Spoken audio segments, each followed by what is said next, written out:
The tragic disaster of 1952. Today, the city of Punjab, especially Lahore, is under heavy smog. Did you know that 72 years ago, London experienced even more terrible smog than today? In December 1952, a devastating and deadly fog hit London, killing thousands of people in just a few days. It was dubbed the Great Smog and is considered one of the worst examples of air pollution. The air in the disaster became so toxic and thick that it became dark during the day and difficult for people to see before their eyes. The haze killed nearly 12,000 people in 5 days and sent thousands to hospital with respiratory illnesses. The tragedy began on the morning of December 5th, when the fog slowly spread through the city. It was bitterly cold in London at the time, and people started burning coal to keep their homes warm. Factories were also working at full capacity and coal fumes were poisoning the air. That day, the smoke from the chimneys of factories, cars, and houses in the air created a terrible mixture of toxic elements that, when mixed with water vapor,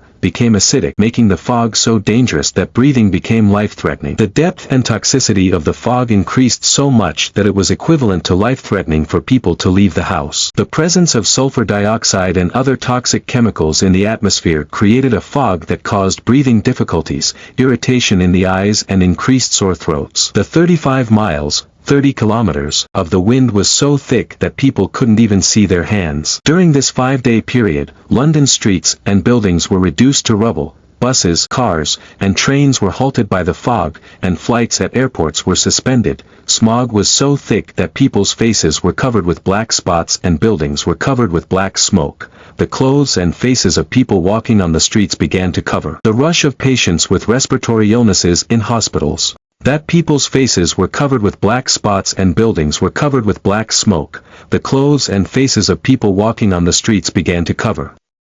The rush of patients with respiratory illnesses in hospitals increased so much that hospital places were reduced and thousands of people were left unable to try to escape the deadly fog.